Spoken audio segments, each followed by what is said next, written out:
Arthur had never feared death itself. Not the slowing of his breath, not the final sleep. What terrified him, at 85 years old, was the silence that might follow. The kind of silence that came when a man's name no longer passed through the mouths of those he loved. He was afraid of fading, not in body, but in memory. For decades, Arthur had lived a quiet, humble life. He wasn't a man of grand achievements or public recognition. He worked hard, kept to himself, and raised a family. But now, as he sat alone in the stillness of his small home, watching the light fade from the sky each evening, a heavy thought pressed on him.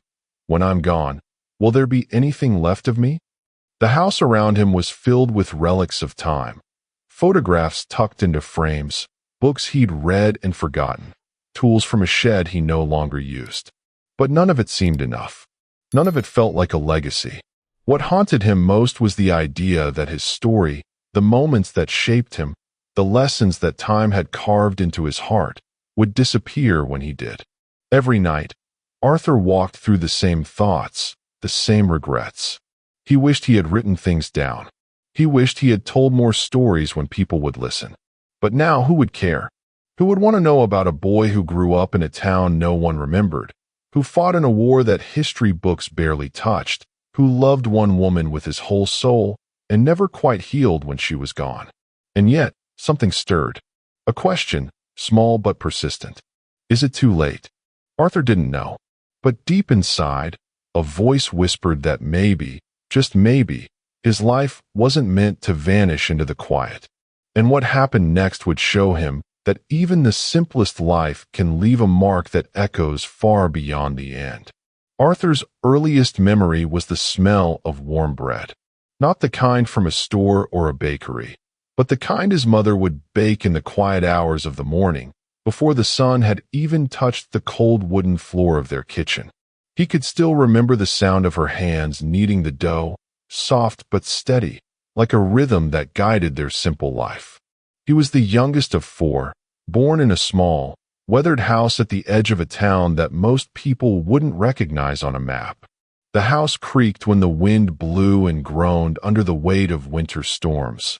But to Arthur, it was the entire world. His father was a man of few words, rising before dawn to work long days at the textile mill. When he returned, tired and dust-covered, he'd wash his hands at the sink, eat quietly, and kiss each of the children on the forehead before retiring to his chair by the fire. Arthur watched him closely, not for what he said, but for what he didn't. There was a kind of strength in his silence, a certainty that a man's worth was measured by what he provided, not what he spoke. But it was his grandfather who gave Arthur his first sense of the power of stories. On evenings when the chores were done and the house was still, Arthur would sit at his grandfather's feet, wide-eyed, listening to tales of times long gone. The old man's voice was low and slow, each word heavy with meaning, as if it had traveled far to reach them. He spoke of distant lands, of wars fought with honor, of love found and lost. But it wasn't the grand adventures that stayed with Arthur. It was the way his grandfather would pause, look into the fire, and say, "Boy, you take nothing with you when you go, except your memories, and the ones you leave behind in others." Arthur didn't fully understand, not then. But something in those words rooted itself in his heart. He began to see the world not just as it was, but as something to be remembered, to be passed on. Every smell, every sound, every moment became a thread in a tapestry that he didn't yet know he was weaving. School was not a place where dreams were born, not in that small town. Arthur was an average student, sitting in the middle rows, doing just enough to get by.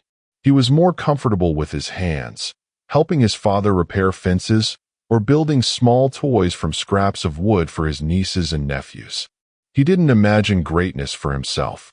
No one in his family had ever become more than what they were, hardworking, honest people who lived and died in the same few square miles.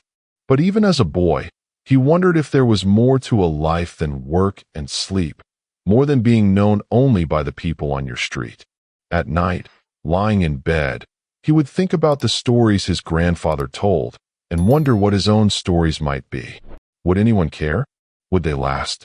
The house would settle into silence, and Arthur, barely more than a child, would stare into the dark, trying to imagine a world where someone like him could leave something behind. And though he didn't know it then, the answer to that question would follow him for the rest of his life. Arthur was just 17 when the letter arrived, crisp and official, calling him to serve. The world was at war, and though he had never traveled beyond the hills that bordered his town, duty was not something a young man questioned. His mother cried softly that night, wiping her hands on her apron as she tried to make his favorite stew, while his father stood silently in the doorway, his face shadowed by something between pride and fear. Arthur packed what little he owned, a few clothes, a small pocket knife his grandfather had given him, and the only photograph he had of his family, faded at the corners. The journey away from home was the first time he had ever felt truly small. The train carried him through cities larger than he had imagined, past faces he didn't know, languages he didn't speak. In the barracks, he was just another number, another body in uniform, stripped of the comfort of familiarity.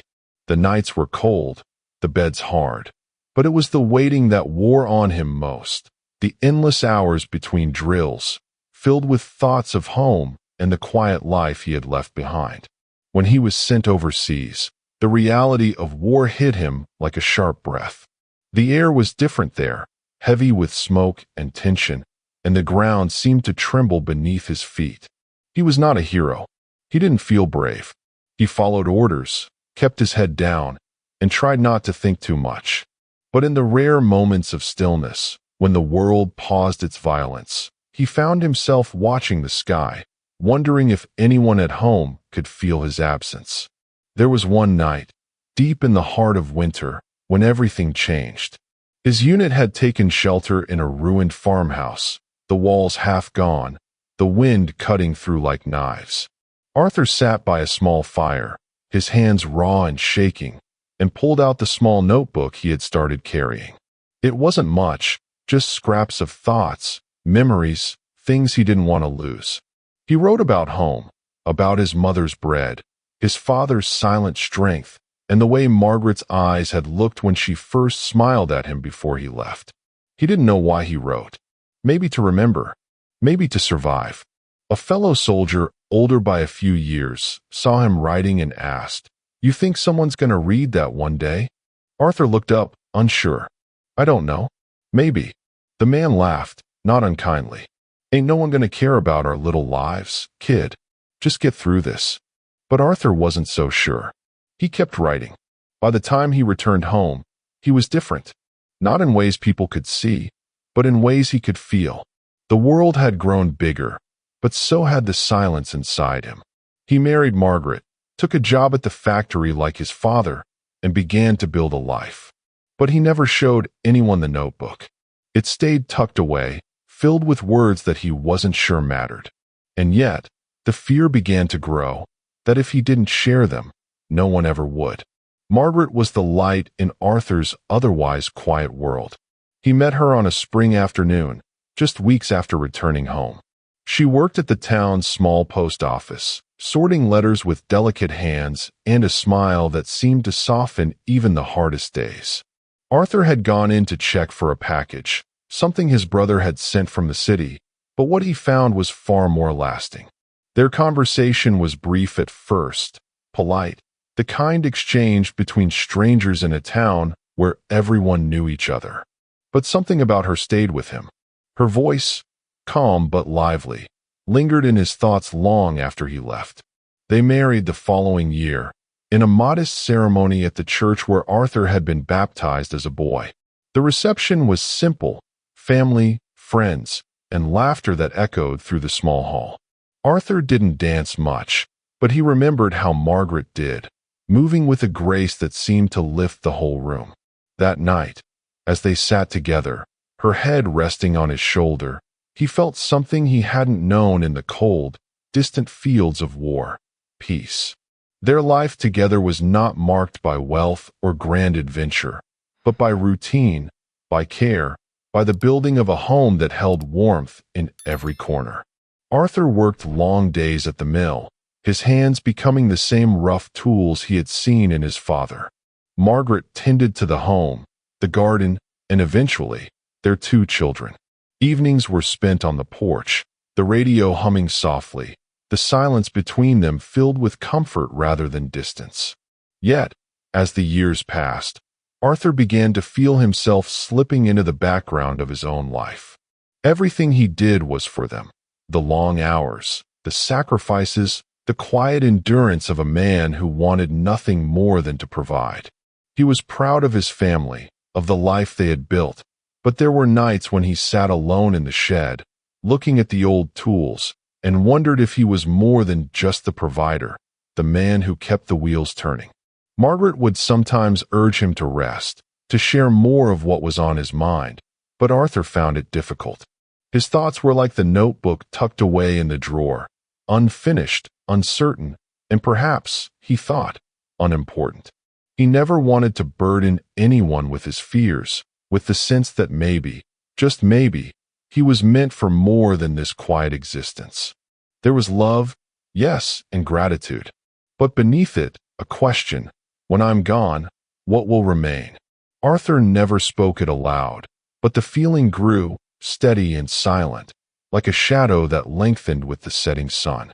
And as the seasons turned, and the children grew, and Margaret's hair silvered with time, Arthur carried that question with him, waiting for an answer he wasn't sure would ever come.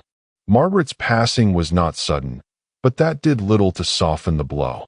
It began with small signs, a faintness in her voice, moments of forgetting, days when her energy seemed to slip away no matter how much she rested. Arthur noticed, of course, but she would always smile, always wave off his concerns with a gentle touch on his hand and a whispered, "I'm fine." But over time, even Margaret couldn't hide the truth. The doctors confirmed what he had feared, and though they gave it names and timelines, all Arthur could hear was the echo of something he wasn't ready to face. She was leaving. The months that followed were quiet, filled with a strange mixture of hope and grief. Arthur became her shadow, tending to her needs, making the house even quieter so she could rest. They spoke often in those days, more than they had in years, not about fear or death, but about life. About the garden she had loved, the nights they spent listening to the rain, the small joys they had collected like treasures in their shared years. She urged him to tell her more, about the war, about his childhood, about the thoughts he had never spoken. "You have so many stories, Arthur," she said one evening, her voice barely above a whisper. "Promise me, you won't take them with you." He didn't know what to say. He just held her hand, steady and warm, until sleep took her again. When she passed, the house changed, not in its walls or furniture, but in its soul. The garden wilted. The radio stayed silent. The bed, once a place of comfort, became too big, too cold. Arthur moved through the days like a man displaced, his routines hollow, his purpose blurred. The children visited, of course, bringing food, company, concern. But they had their own lives, their own grief. Arthur didn't want to be a burden. He smiled when they arrived, nodded when they spoke, but inside, he felt like a chapter closing with no one left to read it. Nights were the hardest. The silence that once brought peace now pressed against him, heavy and unrelenting. He would sit by the window, the stars above indifferent to his thoughts, and wonder how many people had lived lives like his, quiet, unnoticed, passing without leaving a trace. It was then that the fear truly took root, not just of being alone, but of disappearing, of becoming nothing more than a name in a family tree, a face in a fading photograph. He thought often of Margaret's words, her plea for him to share his stories. But with whom? And why? Who would care about a man who had spent his life doing what was expected, never more, never less? Yet, even in the depth of that loneliness, her voice lingered. "Promise me." And slowly, Arthur began to feel that maybe, just maybe, there was still time to keep that promise. The days blurred together after Margaret was gone. Arthur would wake each morning to the same pale light filtering through the curtains, the same creak of the floorboards beneath his feet, and the same unbearable quiet that seemed to stretch endlessly. At first, he filled the silence with small tasks, tidying drawers, sweeping the porch, fixing things that didn't really need fixing. But no matter how much he moved, the stillness inside him remained. There were moments, fleeting but sharp, when he would find himself standing in the middle of a room, not knowing why he had gone there. The house, once filled with purpose, had become a museum of memories, each object heavy with meaning. The teacups Margaret used on Sunday mornings, the scarf she had knitted but never finished, the garden gloves, still dusted with soil. These things should have brought comfort, but they only deepened the ache, the gnawing sense that he was living in the past, and that the future had nothing left to offer. As weeks turned into months, Arthur began to feel something darker creeping in. It wasn't just loneliness, it was a sense of vanishing. He noticed it in small ways. People at the corner store no longer asked how he was. Friends who once visited had grown distant, caught up in their own aging lives. Even his children, loving as they were, seemed to call less often, their voices hurried, their visits shorter. He didn't blame them. He understood the pull of the world. But understanding didn't make it hurt any less. At night, he would sit at the edge of his bed, staring at the framed photo of Margaret on the nightstand. His mind would wander to thoughts he had never dared to entertain before, thoughts of what it would be like when he was gone. Who would clear out the house? Who would decide what was worth keeping? Would they read his letters, his notes? Or would it all be packed away, forgotten, discarded like so many other remnants of a life no longer lived? The fear grew, not of death itself, but of being erased, of becoming no more than a whisper, a faint memory that faded with time. He thought about the stories he had never told, the lessons he had learned, the moments that had defined him. And he wondered, what was the point if none of it remained? One night, unable to sleep, Arthur rose and walked to the small drawer in the kitchen where he had kept the old notebook from the war. He opened it slowly, the paper brittle, the ink faded, but the words still his. He read through the pages, feeling again the cold nights, the fear, the longing for home. And something stirred. This, at least, was real. This, at least, was a piece of him. But it wasn't enough. He needed more. He needed to leave something behind that would speak when he no longer could. And it was in that quiet, desperate moment that the idea returned, clearer than ever. Write it all down, before it's too late.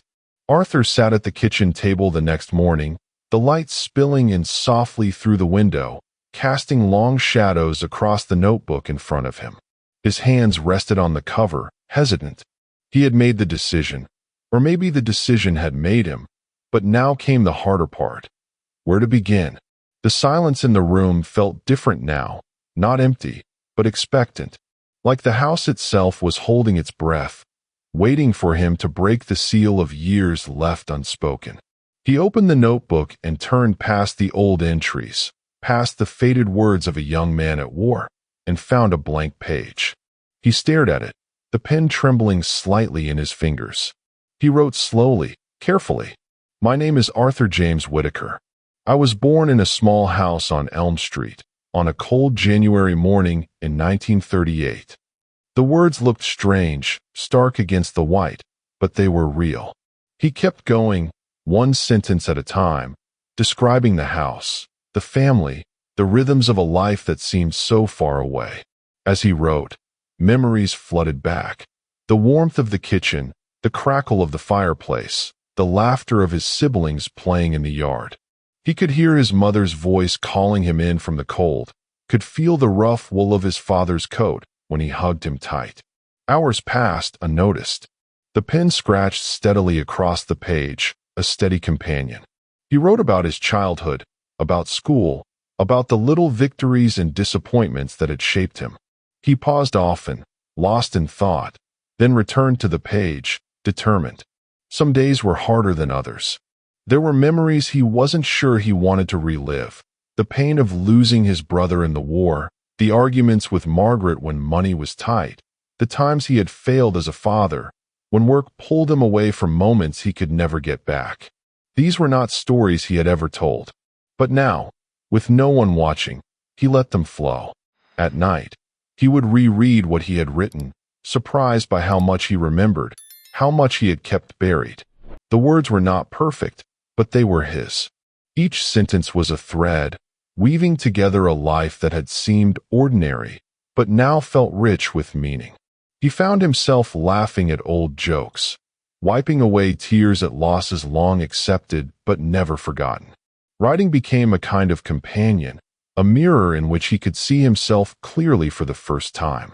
One afternoon, as he paused to rest his hand, Arthur looked around the room.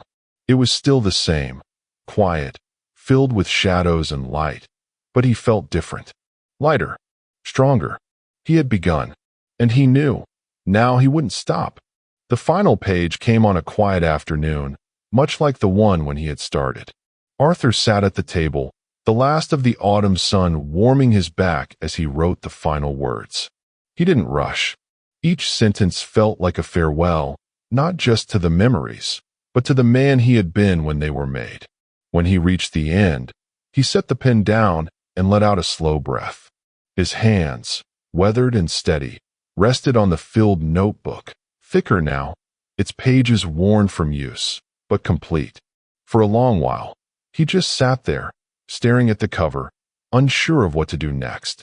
The fear that had once haunted him, of being forgotten, of fading into nothing, felt distant now, replaced by something else.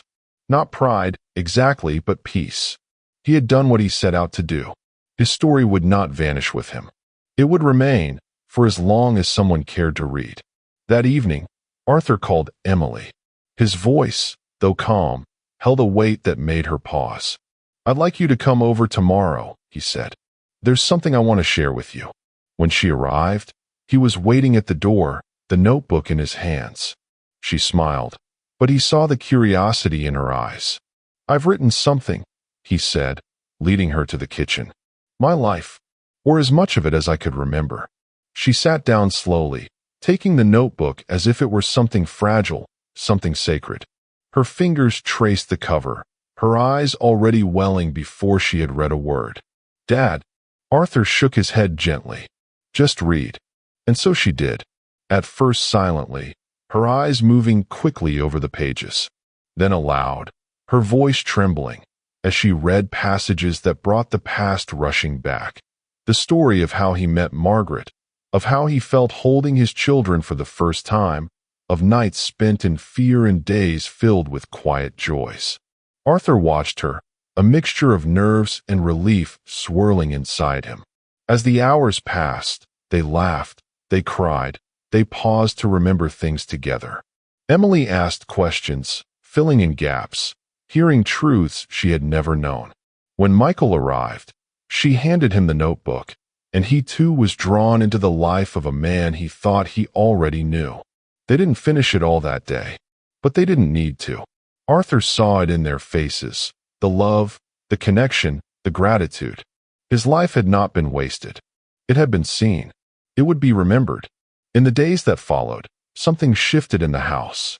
The silence that had once weighed heavily now felt filled with presence, not of people exactly, but of meaning.